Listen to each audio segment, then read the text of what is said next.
Hello दोस्तों, कैसे हैं आप सभी का स्वागत है आपके अपने इस यूट्यूब चैनल हिंदी की हिंदी में।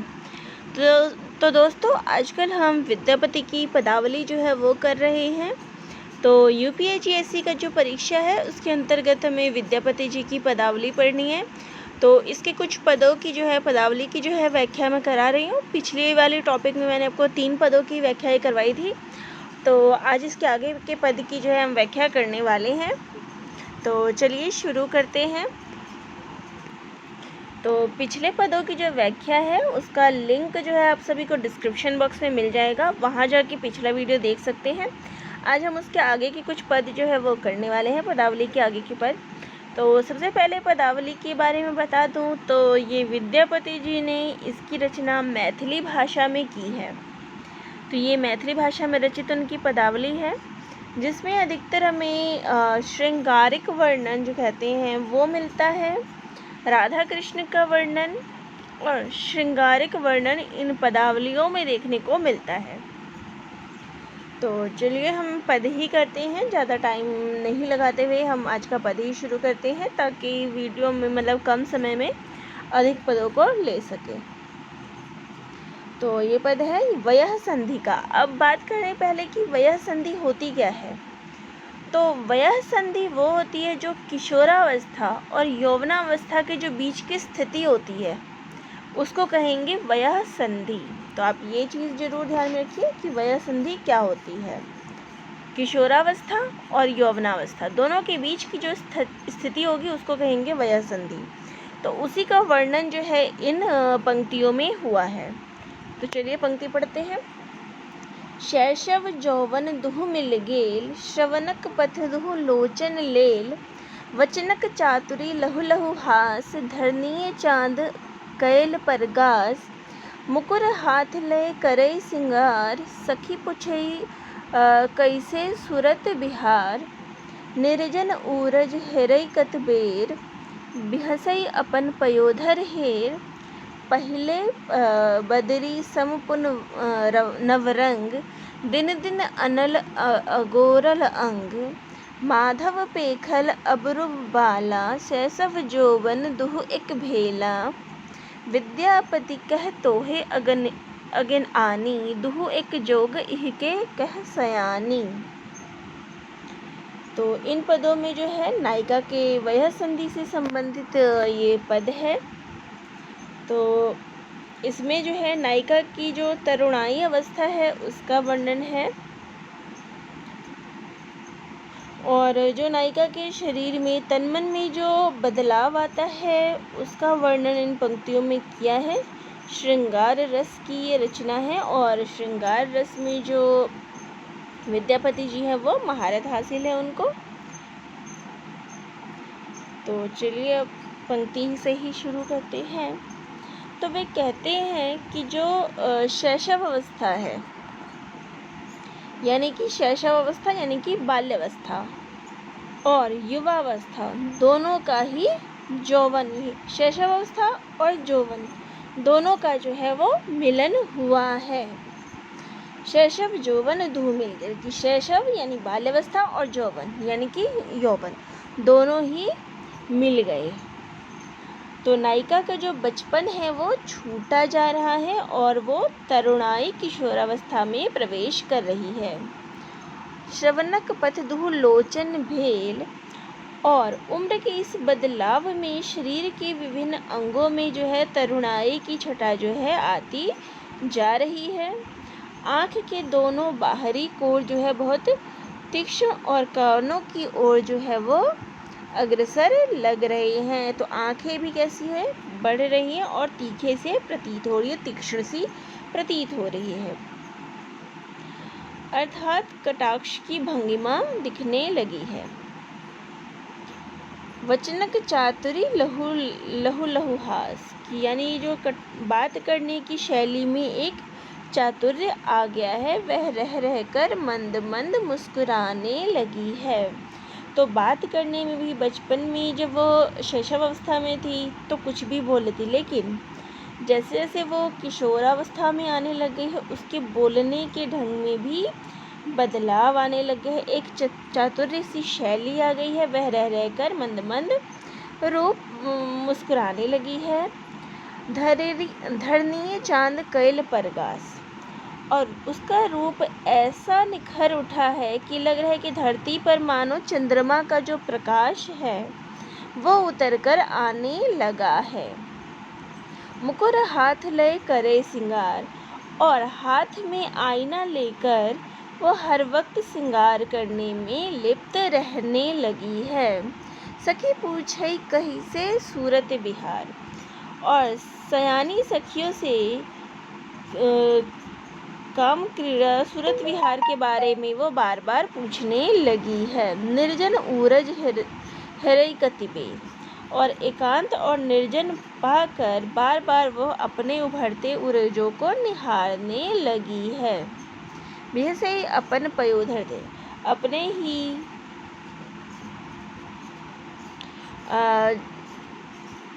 जो उसके वक्ष थे पहले छोटे छोटे थे, अब वो बढ़ने लगे हैं, तो वो उनको खुद से निहारने लगी है, बिहुसने लगी है, देखने लगी है।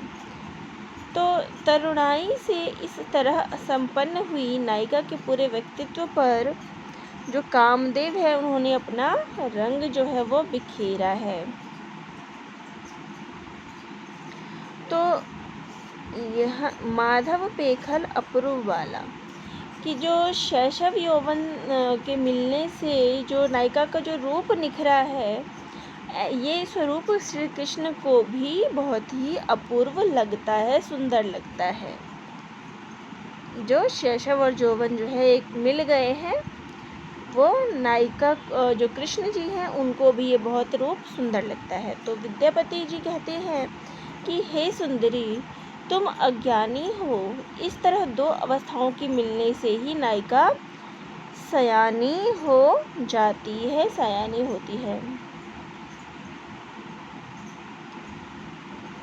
तो यहाँ पे जो है श्रृंगारिक वर्णन, समस्त पद में हमें श्रृंगारिक वर्णन जो है वो देखने को मिलता है। तो एक नायिका के जो परिवर्तन है, शैशवावस्था से बाल्यावस्था में परिवर्तन और बाल्यावस्था में शैशवावस्था से किशोरावस्था में परिवर्तन, उसका वर्णन इन पदों में किया गया है। और उसके बाद जो नायिका का श्रृंगार करना, बार बार अपने आप को देखना, ये सहज ही एक प्रक्रिया है। जब मनुष्य के किसी भी बालिका का जब रूप परिवर्तन होता है तो वो बार बार स्वयं को निहारती रहती है। उसी का वर्णन इन पंक्तियों में विद्यापति जी ने किया है। तो अब इस रूप का जब वर्णन हुआ है तो किसी न किसी नायक का भी वर्णन हुआ है, तो इसलिए यहाँ माधव का वर्णन किया है, श्री कृष्ण का नायक के रूप में वर्णन हुआ है, उनका प्रवेश यहाँ दिखाया गया है। तो बहुत ही अच्छे ढंग से जो है नायिका के श्रृंगारिक वर्णन जो है विद्यापति जी ने इन पदों में किया है। तो अगली पंक्ति जो है वो देखते हैं, अगली पदावली जो है उनकी वो देखते हैं। तो अगली जो पद है वो है, दोनों सेम ही लग रहे हैं, लेकिन यहाँ जो है इस पद में ध्यान रखिएगा, यहाँ जो है इन पदों में कहा गया शैशव यौवन दुहु मिल गए, यानी कि शैशव और यौवन जो है दोनों मिल गए हैं। और यहाँ पे क्या है इन पदों में, शैशव यौवन दर्शन भेल, कि जो शैशव और यौवन है दोनों का दर्शन हुआ है। दुहदल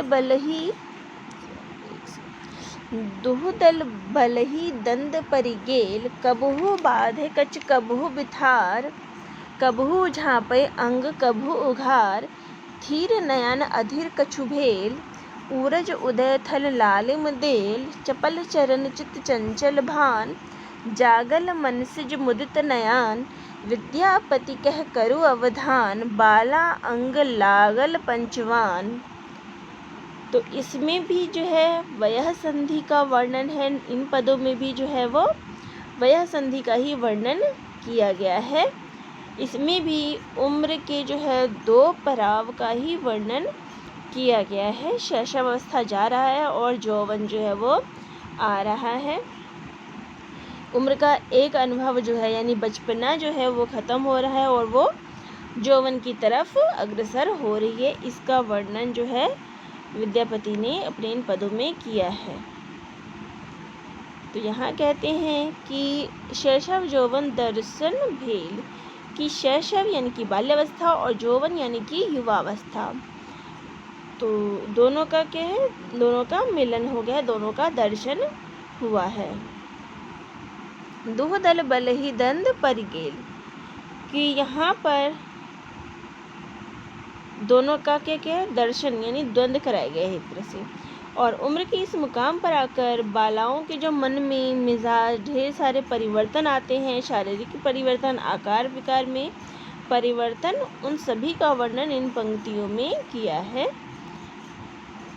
कि शैशव अवस्था, बचपना और यौवन दोनों का दर्शन हुआ है, आमना सामना हुआ है। दोनों जो है, दोनों दल, दुह दल बल ही दंद पर गे, कि दोनों दलों के सैन्य बल में द्वंद्व हो रहा है।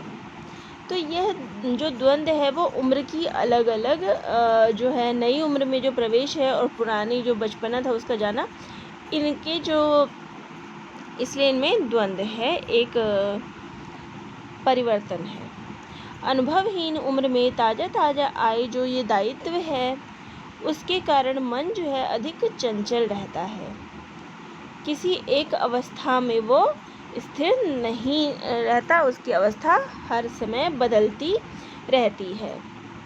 कबहू बांध कच कबहू बिथार, कि कभी तो वह अपने बालों को, कच यानी कि बाल, यहाँ कच से जो तात्पर्य है वो है बाल, तो कभी वो अपने बालों को बांध के रखती है तो कभी जो है अपने बालों को खोल लेती है, उघाड़ फैला लेती है, बिथाड़ लेती है यानी फैला लेती है।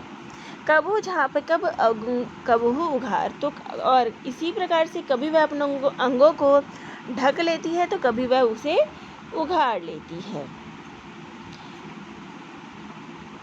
तो थीर नयन अथीर कुछु भेल, और मन जो है वो कभी स्थिर नहीं होता, किसी एक स्थिति पर जो है वो स्वयं को टिका के नहीं रख पाता, तो उसका मन जो है वो चंचलता से भरा हुआ हो गया है।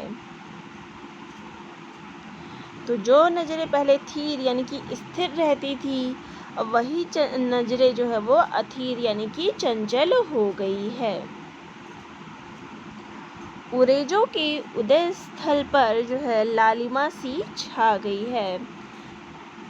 चपल चरण और पैरों की चंचलता के साथ साथ चित्त भी यानी मन भी जो है वो चंचल सा प्रतीत होता है। आंखें जो है वो हमेशा प्रसन्नचित्त रहती है। मुदित नयन यानी कि चंचल, प्रसन्नचित्त, मुदित यानी कि प्रसन्न, तो मुदित नयन में कामदेव से जो है वो जाग उठे हैं।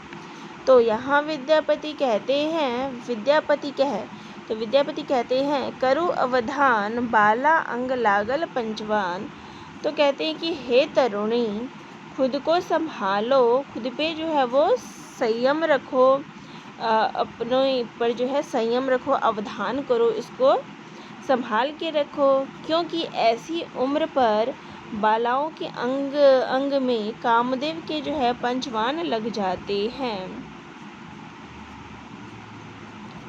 तो यहाँ पंचवान कहा है। पंचवान जो होता है वो कामदेव के बेधक बाण हैं, जैसे कि उसमें हम कह सकते हैं सम्मोहक, उन्मादक, शोषण, तापन।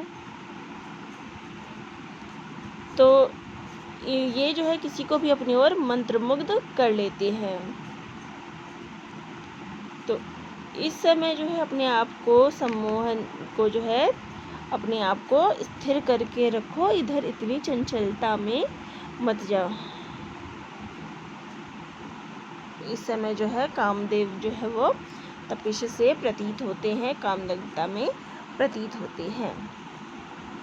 तो इन पंक्तियों में भी बात की जाए अगर, तो ये भी नायिका के जो शैशवावस्था से जो यौवनावस्था में प्रवेश करती है, तो उसके शरीर में, मन में, आकार विकार में जो परिवर्तन होते हैं उसका वर्णन किया है कि स्वभाववश उसकी क्या क्या चीज़ें परिवर्तित होने लगती है, उसकी जिज्ञासाएँ बढ़ती है, हर तरफ की जो है उसकी जिज्ञासाएँ बढ़ती रहती है, शारीरिक परिवर्तन होते हैं। तो ये सब जो उसकी जिज्ञासाएँ शारीरिक मानसिक जो जिज्ञासाएँ बढ़ती रहती है, उसी को यहाँ थामे रहने की बात कहते हैं।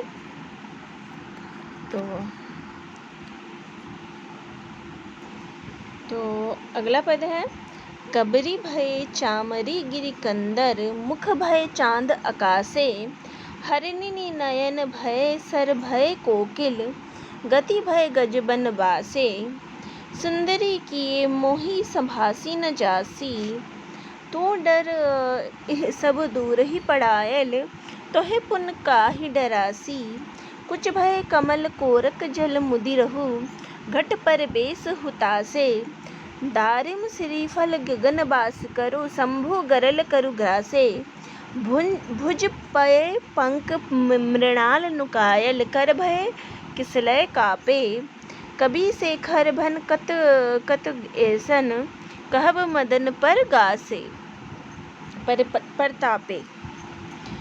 तो यहाँ इस पद में जो है नवयौवना जो नायिका है उसके सम्मोहक सौंदर्य का जो है यहाँ नक्षिक वर्णन है। यानी नायिका के नक्षिक का अर्थात होता है कि नायिका के नख से लेके यानी नाखून से लेके सिर तक का जो उसका वर्णन किया जाता है उसको नक्षिक वर्णन कहते हैं। तो इसमें नायिका के सौंदर्य का जो है रूप वर्णन किया है, उसके केशों का, मुख का, नयन का, दांतों का, कंठ, भुजा, हथेली, तो पूरी सुंदरता का वर्णन जो है वो यहाँ किया है। तो यहाँ कवि कहते हैं कबरी भय चामरी गिरि कंदर, तो कहते हैं कि हे सुंदरी, तुम्हारे बालों की सुंदरता से डर से, सुंदरता के जो डर से चंवर वाली जो गाय होती है वो गिरी कंदरा में छुप गई है। तो कहते हैं कि जो चावरी गाय होती है ना, उसकी जो पूंछ होती है, पूंछ के जो बाल होते हैं वो बहुत ही सुंदर होते हैं। तो यहाँ उसी की तुलना जो है, यहाँ तुलना ही कह सकते हैं कि जो नायिका के रूप सौंदर्य, उसके केशों की जो सुंदरता है उसी चावरी गाय की भांति ही है। तो उसकी सुंदरता ऐसी है नायिका की कि उसको देख के चावरी गाय भी कंदर में यानी गुफा में छुप गई है। मुख भय चांद आकाशी, और मुखमंडल की आभा देखकर जो चांद है वो आकाश में भाग गया है, छिप गया है। हरिणी नयन भय, आंखों के सौंदर्य से डरकर हिरन भाग गए।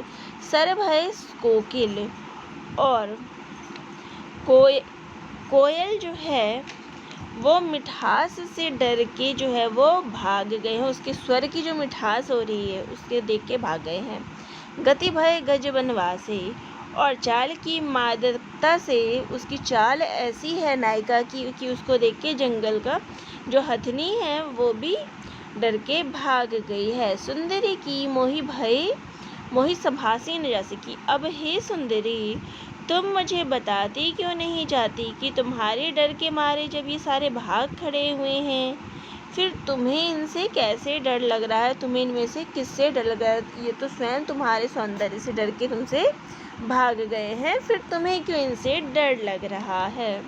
तो डर ये सब दूर ही पड़ायल, तो है पुनः काहे डरासी, कि तुम्हारे डर से तो ये सारे भाग उठे हैं, तो फिर तुम किसे डर रही हो।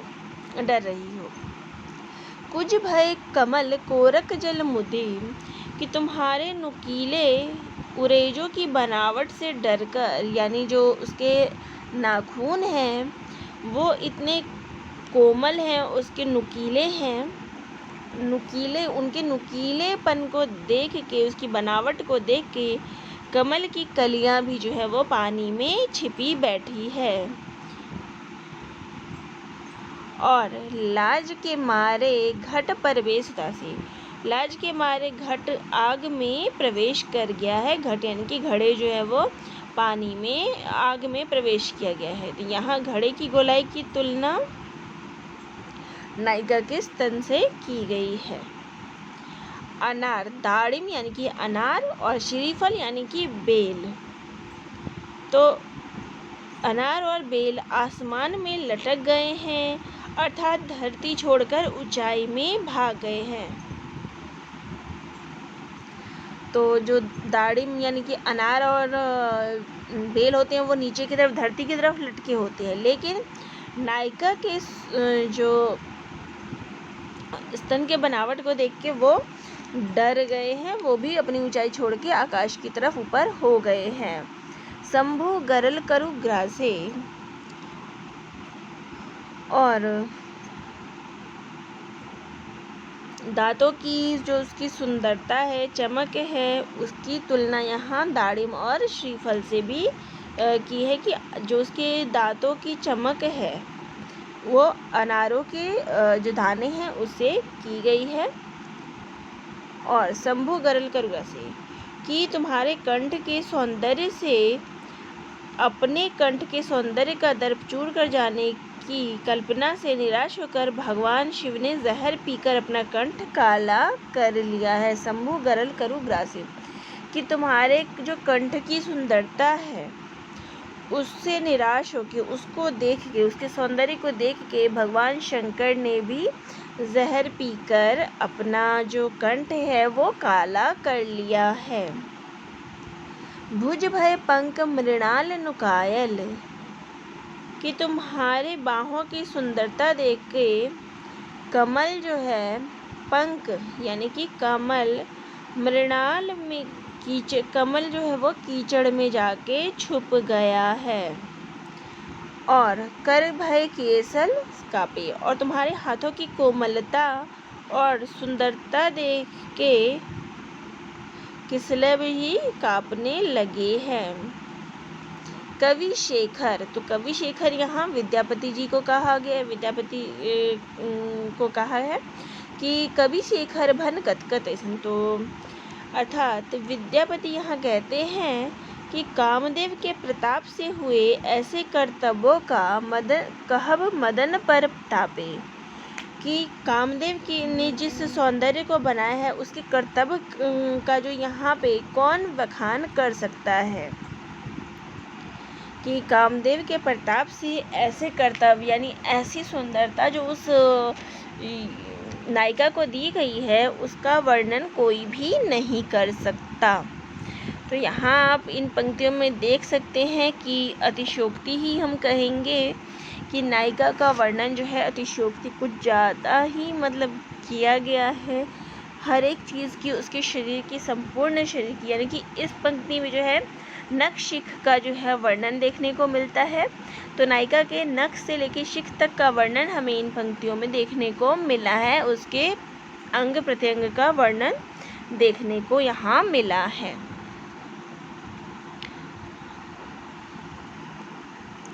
तो चलिए आज का वीडियो हम यहीं समाप्त करते हैं। तो आप सभी को ये वीडियो कैसा लगा कमेंट बॉक्स में ज़रूर लिखिएगा। अगर कोई त्रुटि लगे तो वो भी कमेंट बॉक्स में ज़रूर कमेंट करके बताइएगा। और अगर चैनल पे नए हैं तो चैनल को ज़रूर सब्सक्राइब करिएगा। और किसी वीडियो में अगर कोई भी समस्या आ रही हो तो वह भी कमेंट करके ज़रूर बताइएगा, ताकि उस विषय पर जो है आपकी समस्या का समाधान किया जा सके। तो दोस्तों आप सभी का बहुत बहुत धन्यवाद।